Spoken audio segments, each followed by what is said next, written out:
I almost preached a message out of just one verse, kind of lifting a verse out of Deuteronomy. And I want to talk about this verse, maybe in the context of where it sits and maybe lifting it out. First chapter of Deuteronomy. I, a long time ago, highlighted this passage in red because it had such an impact on me. Deuteronomy 1:30 says, "The Lord your God, which goeth before you, he shall fight for you, according to all that he did for you in Egypt before your eyes." Now, in the setting, in the context,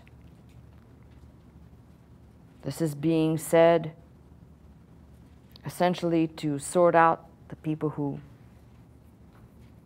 were being let out and they still could not come to the faith. They could not believe.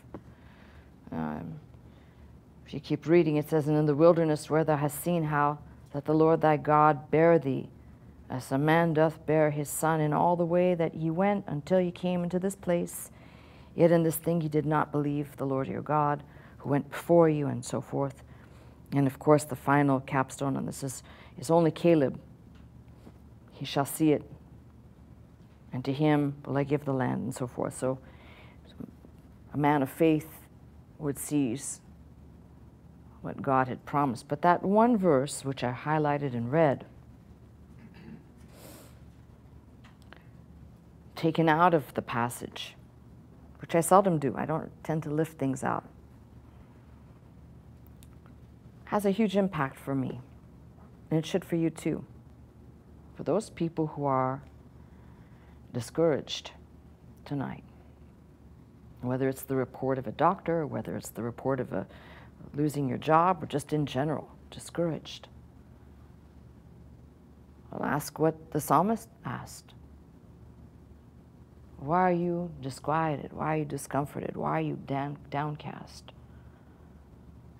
Considering all that the Lord has done, considering all the ways the Lord hath led thee, and maybe it's not 40 years for some of us, but in the time that he has indeed, and he's not let you down. And even in the times when you thought he let you down, after everything was said and done, you realize, well, he was there all the time. The Lord shall fight for you. Why? Because he's going to finish what he started. We've got so many different things going on here that I'm just trying to be as generic as possible. I've got battles of the ministry, I've got personal battles, I've got the extended affairs of the ministry, but equally I've got the responsibility to minister to you as well. I minister to myself and to you. You want to quit? That's easy to do. You heard Dr. Scott for years say that. It's easy to do. Quitting's easy.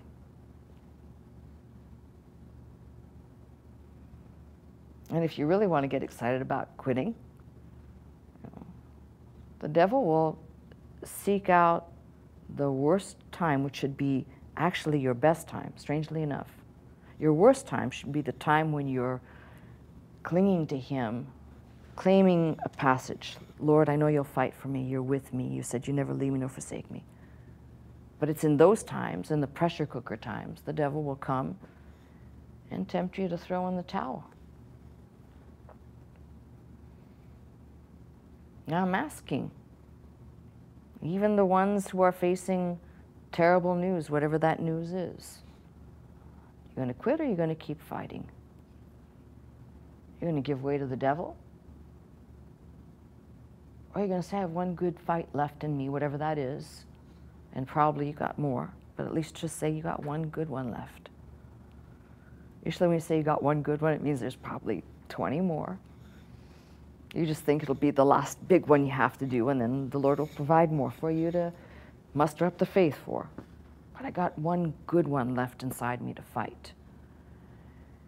And I'm going to do with every fiber of my being, whatever I'm facing, I know one thing, the Lord is gone before me.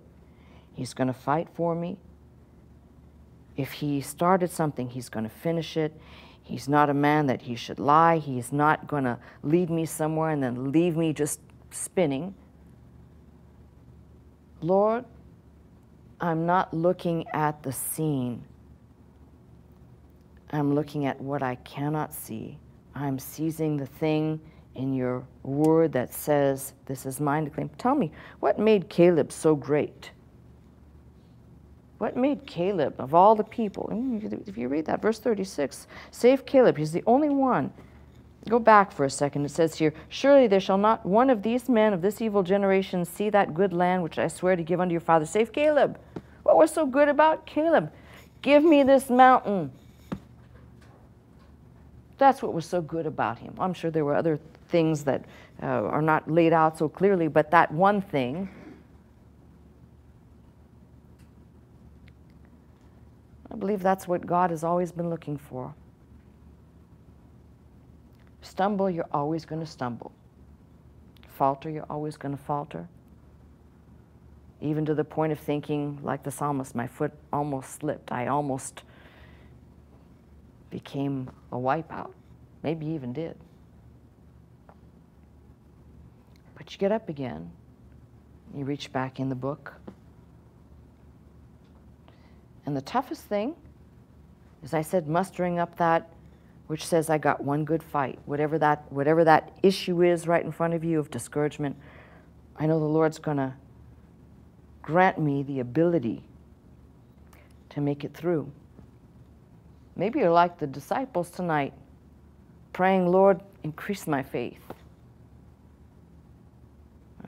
Stay in the Word. Listen to the teaching. Nothing wrong with praying, by the way, to have your faith increased. But we know how faith comes. Faith does not come by way of the world telling you you can do it, or by the devil telling you something, tempting you. Faith comes by you reaching in, well, hearing is one, but reaching into the book, grabbing hold, and acting as though it really truly is this one thing. The Lord said it, no matter what, I'm holding on. I'm not going to let go of this one thing. Now, maybe tomorrow it's going to be another thing you have to reach in for, but tonight it might be just this. The Lord's going to fight for you. Quit fighting with the Lord. Some of you who are not sick, don't have a disease, don't have some doctor telling you something, you have other challenges. Some of you are fighting addiction. Believe me, I read the messages of the people who are, each has their own battle.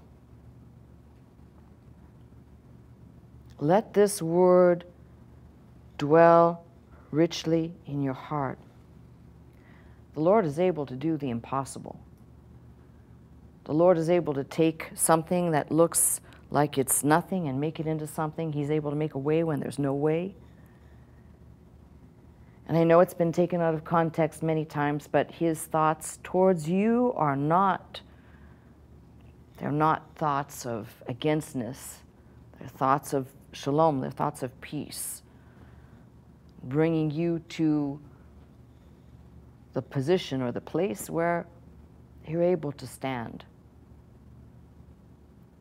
Having done all, and stand on the word saying, the Lord said it.